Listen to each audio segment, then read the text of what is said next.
Hey friends, welcome back to the Daily Health Shift. I'm Daniel, your host. Today's episode is one I wish I'd heard years ago, because we're talking about something that affects every single part of your health. Gut health. Yep, your digestion, your gut bacteria, they're not just about avoiding stomach issues. Your gut affects your mood, your immune system, your energy levels, even how well you sleep.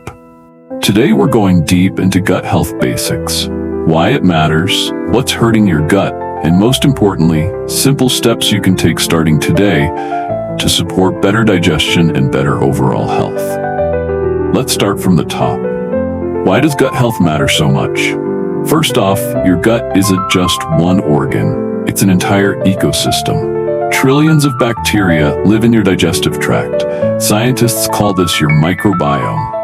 And here's the wild part. Your gut has its own nervous system, sometimes called the second brain.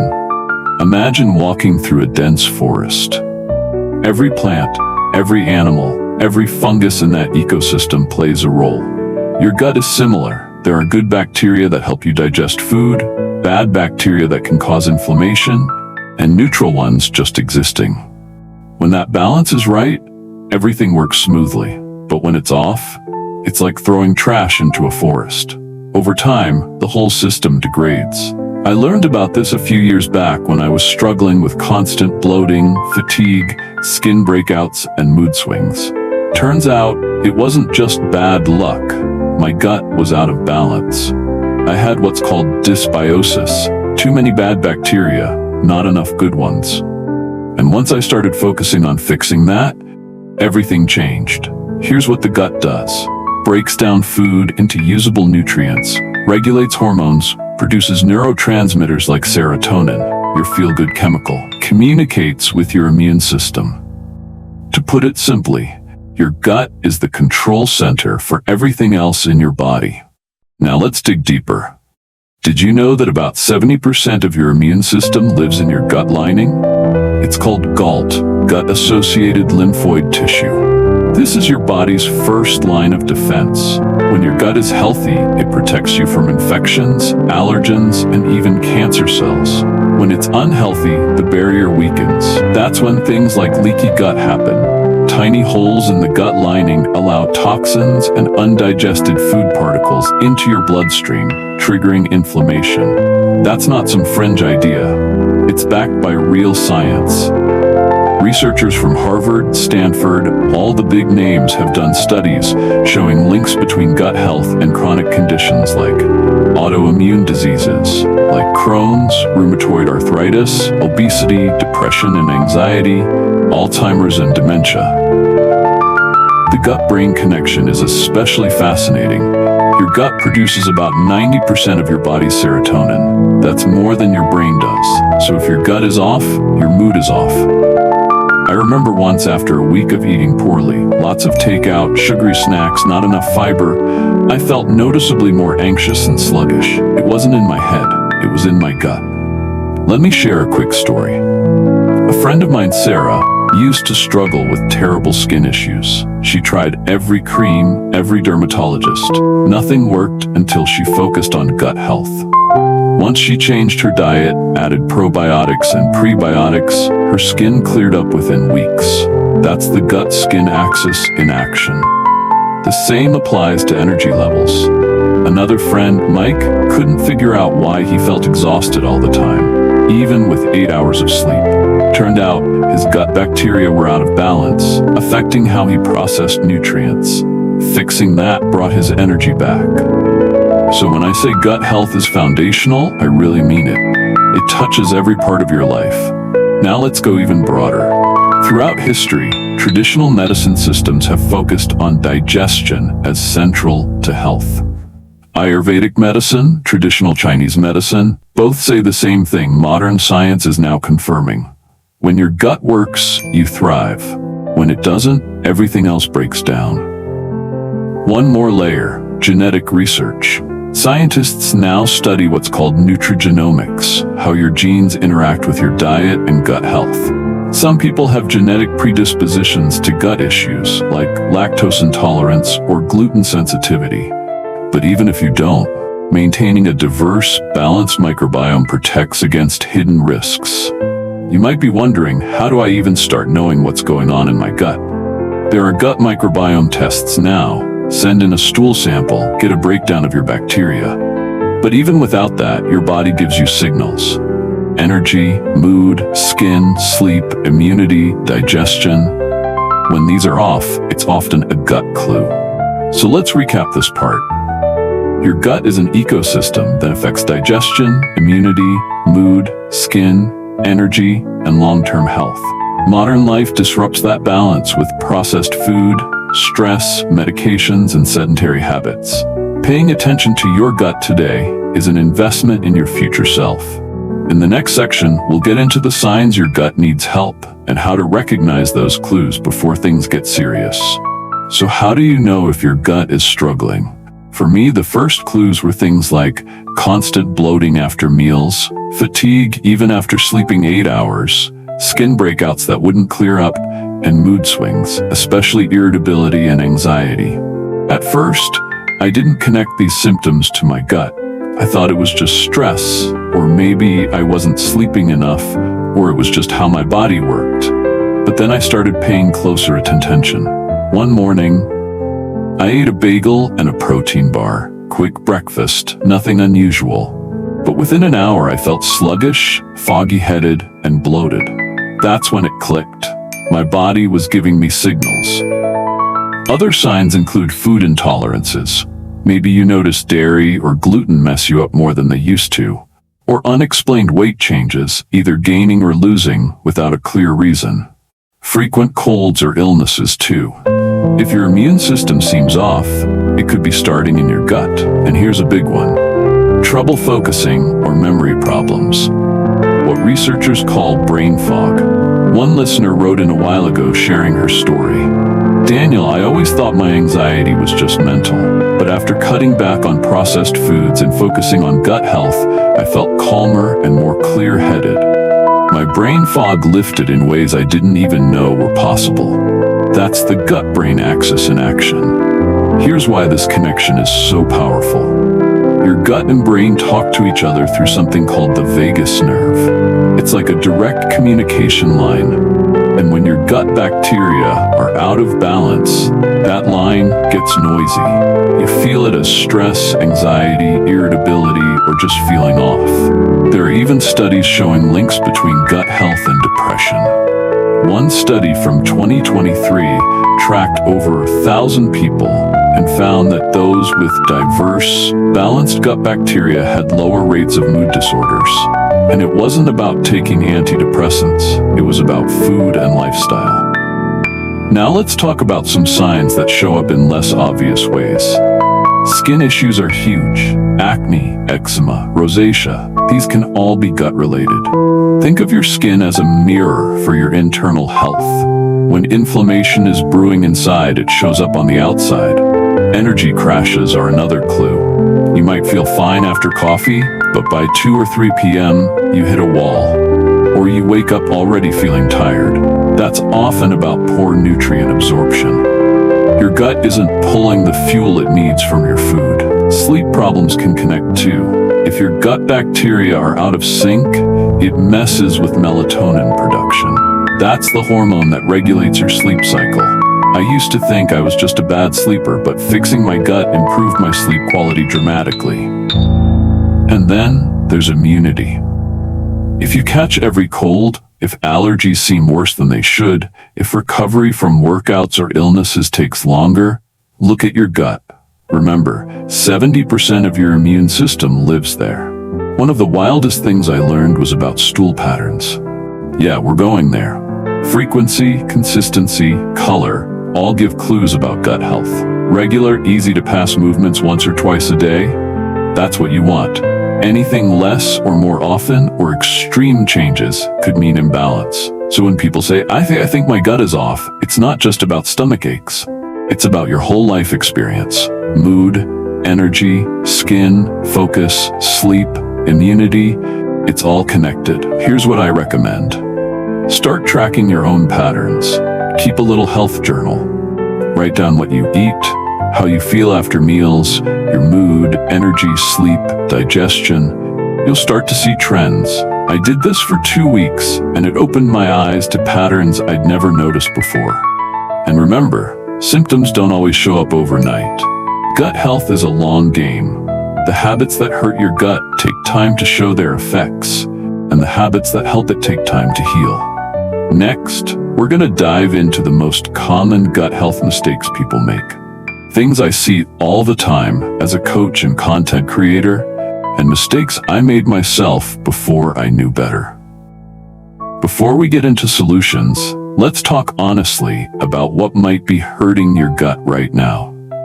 Because most of us, myself included back in the day, are doing things every single day that quietly damage our gut health, and we don't even realize it. That's why I always say, awareness is the first step to change. You can't fix what you don't know is broken. So here are the most common gut health mistakes I see, both from my own experience and from coaching listeners and clients around the world. Mistake 1. Eating too much processed food. We live in a world where convenience is king. Fast food, packaged snacks, protein bars, sodas. These foods are engineered to taste good, but often contain artificial sweeteners, preservatives, and chemicals that your gut bacteria hate. For years, I thought grabbing a diet soda and a protein bar was a healthy choice, but I was feeding the wrong microbes, the ones linked to inflammation, weight gain, and poor mood. Think about it. Your gut bacteria evolved over thousands of years to digest real food, fruits, vegetables, nuts, seeds. When you suddenly switch to eating mostly packaged stuff, your microbiome gets confused. It's like trying to fuel a car with the wrong type of gas. It'll run, but badly. Mistake 2. Overusing antibiotics. Now, antibiotics save lives. They're essential medicine, but they don't just kill bad bacteria, they wipe out good ones too. And if you don't actively rebuild your gut after a round of antibiotics, you leave it vulnerable to imbalance. I've worked with people who needed antibiotics for an infection, but never took probiotics or adjusted their diet afterward. Months later, they developed digestive issues they'd never had before. That's no coincidence. Mistake 3. Chronic stress. This one hits hard because stress is invisible. You can't see cortisol levels rising or your gut lining getting inflamed from mental pressure. But it's happening. Stress changes the way your body digests food, absorbs nutrients, and even how your immune system functions. I remember during one of my busiest content creation seasons, filming daily, editing at 2 a.m., skipping workouts, my digestion went haywire. Constant bloating, random stomach cramps. It wasn't food sensitivity, it was stress. Mistake 4. Low fiber diet. Fiber is food for your good bacteria. If you don't give them fiber, they starve. Most Americans get less than half the recommended daily fiber intake. That's a big reason gut issues are so widespread. One listener story stands out here. A guy named Alex messaged me saying, "Daniel, I thought I was healthy because I hit the gym every day. But I ate mostly protein and barely any veggies. I was constipated all the time until I added more fiber." Mistake 5. Taking probiotics without prebiotics. This is a newer one I see a lot thanks to social media trends.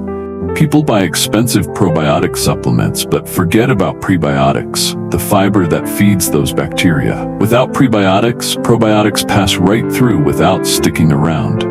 Think of it like planting seeds but never watering them. You need both. The seeds, probiotics, and the water and soil, prebiotics. Mistake 6. Eating too fast. This might seem small, but it matters. Digestion starts in your mouth. When you rush through meals, barely chewing, swallowing big bites, you make your gut's job harder. I used to eat while editing videos, mindless fast bites. Slowing down improved my digestion more than I expected. Mistake 7. Ignoring sleep. Your gut bacteria have a circadian rhythm just like you do. Bad sleep throws off their balance. One bad night might not hurt, but chronic sleep deprivation damages gut health long term. Mistake 8. Overuse of NSAIDs and other medications. Things like ibuprofen, aspirin, they're fine occasionally, but too much damages the gut lining. Same with alcohol. Regular drinking, even socially, hurts gut bacteria balance. Mistake 9. Lack of variety. Eating the same 3 to 4 foods every day limits microbiome diversity. Your gut loves variety, different fibers, different nutrients. That's why people in blue zones, those longevity hotspots, eat dozens of plant types every week. Mistake 10. Not listening to your body. This is maybe the biggest mistake of all. Ignoring bloating, ignoring skin breakouts, ignoring mood swings. Your body speaks. Gut issues often whisper before they scream. If I'd listened earlier, I could have saved myself months of discomfort. So here's the takeaway from this section. Modern life sets us up for gut health problems by default. It's not about blaming yourself. It's about becoming aware and starting to make changes. In the next part, we'll get into exactly how to build a gut-healthy lifestyle, not as a quick fix, but as a sustainable way of living. Now that we've covered all the common mistakes, it's time for solutions, but not quick fix solutions. We're talking about building a lifestyle, because gut health isn't something you reset once and forget. It's ongoing care, like watering a garden or tuning up a car. Step 1. Simplify your food. This doesn't mean eating bland chicken and broccoli forever. It means cutting back on packaged foods and focusing on whole, real ingredients. I always tell clients, shop the perimeter of the grocery store. That's where you find fresh produce, meat, dairy, whole grains. The middle aisles, that's where most of the ultra-processed stuff lives. Step 2. Build a fiber habit. Most people hear fiber and think cereal, but real fiber comes from fruits, vegetables, legumes, nuts, seeds, and whole grains. Aim for 30 to 40 grams per day if you can. One of my favorite gut-friendly breakfasts is overnight oats with chia seeds, berries, and flaxseed. Easy, filling, and packed with fiber. Step 3. Include fermented foods. Yogurt, kefir, sauerkraut, kimchi, miso. These foods naturally contain probiotics that help repopulate your gut with healthy bacteria. When I started adding a little bit of fermented food every day, even just a spoonful of sauerkraut on my lunch, I noticed less bloating and more consistent digestion. Step 4. Prioritize stress management. This is where many people slip up. You can eat all the right things, but if you're chronically stressed, your gut won't thrive. I've made daily meditation part of my morning routine, even just 5 to 10 minutes. Some people prefer prayer, deep breathing, or walking in nature. Whatever calms your nervous system, make time for it. Step 5. Hydration. Water supports the mucosal lining of your intestines and helps everything move smoothly. Aim for half your body weight in ounces per day, more if you're active. Step 6. Sleep hygiene. Go to bed and wake up at consistent times. Keep your room cool, dark, and quiet. Stop eating 2-3 hours before bed to give your gut a break overnight. Step 7. Mind your meds. Talk to your doctor about how medications may affect gut health. This includes antibiotics, painkillers, even things like birth control. I'm not saying stop necessary meds, but be aware and support your gut alongside them. Step 8. Listen to your body. Track your meals, symptoms, and patterns. If something feels off, investigate. Don't ignore early signs. One tip that helps a lot of my clients is building routines around these habits. For example, morning routine. Wake up, drink a glass of water, stretch, 10 minutes meditation, healthy breakfast. Evening routine. Light dinner, no snacks after 8 p.m., wind down with a book or quiet music, not Netflix. And most importantly, start small. Don't try to change everything overnight. Pick 1 or 2 habits per week. Week 1. Cut back on processed snacks. Week 2. Add a daily salad. Week 3. Buy sauerkraut or kefir. Progress builds momentum. To close out this deep dive, I want to get personal with you, because everything I've shared today isn't just theory or stuff I read in books. It's from real experience. A few years ago, I hit a wall. Constant fatigue, skin issues, bloating. I felt 10 years older than I was. running my YouTube channel, trying to build my business, working late nights. I wasn't taking care of myself. I thought I was just busy. But it was deeper than that. It wasn't until I saw a functional medicine doctor who ran a gut health test that I understood what was really happening. My microbiome was out of balance, low diversity, high inflammation markers, and my cortisol, my stress hormone, was through the roof. That's when I committed to gut health seriously. First, I cut back on processed foods. No more diet sodas, no more energy drinks. I focused on real meals, eggs, oats, veggies, fruit, lean proteins. Then I added daily fermented foods, yogurt with live cultures, sauerkraut, and kimchi. At first it felt weird, but within a month I noticed better energy, clearer skin, less brain fog. I also overhauled my sleep. No more 2 a.m. editing sessions. I set a strict bedtime routine. Lights out by 10:30 p.m., no screens after 9:30. I made my bedroom a calm space. Blackout curtains, no devices. Stress management was the hardest part, but I made it non-negotiable. Morning meditation, evening walks without my phone, deeper conversations with friends instead of always texting. After 6 months of steady changes, the difference was undeniable. I felt like myself again, but better. More patient, more focused, more energized. And that's why I'm so passionate about sharing gut health content, because it's not just about fixing stomach issues. It's about living fully, about being able to show up for your family, your work, your goals, without feeling dragged down by invisible health issues. If you're listening right now and feeling overwhelmed, wondering where to start, just pick one thing, add one new habit this week. Trust me, your future self will thank you for it. In our next and final section, we'll wrap up today's episode with a quick recap and some action steps to take home. My personal gut health journey. To wrap up, I want to share more about my own gut health journey. A few years ago, I was dealing with constant fatigue and skin issues. I thought it was just stress or age. But after working with a nutritionist, I discovered my gut was way out of balance. We focused on cleaning up my diet first. More plants, less processed food. Then I added fermented foods. Daily yogurt, sauerkraut. I learned to love kimchi. I also cut back on late-night snacking, which messes with digestion overnight. Over a few months, my energy improved. My skin cleared up. My sleep got deeper. And maybe most importantly, my mood felt more stable. That's when I realized gut health wasn't just about avoiding bloating, it was about showing up fully in life. Alright friends, that's it for today's deep dive. If this episode helped you, let me know. Drop a comment, leave a review, and share it with someone who might be struggling with energy, skin, mood, or digestion. And if you want more science-backed, real-life health advice, make sure to subscribe to the Daily Health Shift. Next week, we're diving into how to boost energy naturally. No caffeine needed. I'll see you then.